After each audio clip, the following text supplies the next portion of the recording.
नमस्ते दोस्तों। हमारी जो बॉडी है ऊपर से नीचे तक पूरी तरह कनेक्टेड है।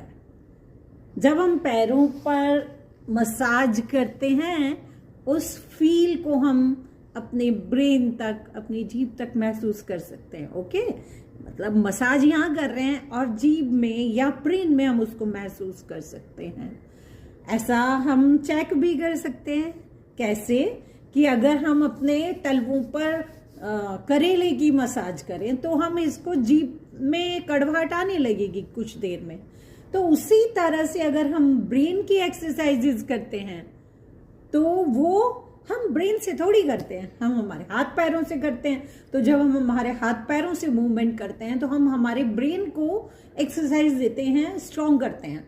तो उसी तरह से एक आज की जो बात है वो ये है कि अगर हम पाद देवासना या पाद वीरासन भी कहते हैं इस आसन को कई लोग, उसका अभ्यास अगर हम करते हैं तो कई बार जब हमारी नाक ब्लॉक हो जाती है उसको खोलने का काम ये आसन कर देता है।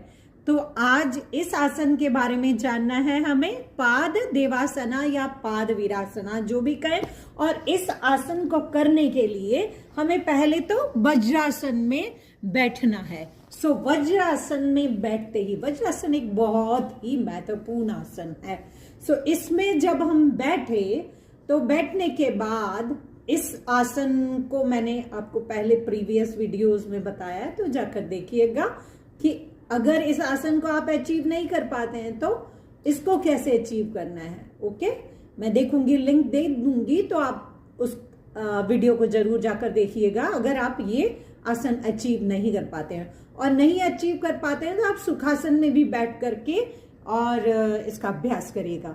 अब हर आसन के लिए सबसे इंपॉर्टेंट बात है कि आपको आपकी बैक को स्ट्रेट करना है। और जब नाक बंद है, आपकी ब्लॉक है, तो उसको खोलने के लिए वज्रासन में बैठकर आपकी ये जो 4 फिंगर्स हैं इस आर्म पिट में क्रॉस इस तरह से रखते हुए, इस तरह से आपको आंखें बंद करते हुए आपको डीप इनहेल करना। आपके अंगूठे इस तरह से देख लीजिए बाहर रहेंगे, आर्म पिट में केवल फिंगर्स जाएंगी, क्रॉस हैंड्स हैं हमारे, और आंख बंद करके अपने ध्यान को लगाते हुए धीरे धीरे अपने आप को इनहेल एंड एक्सहेल करना है। बस बैक ऑलवेज स्ट्रेट रखते हुए, ध्यान को लगाते हुए, डीप इनहेल, लॉन्ग एक्सहेल। इस अभ्यास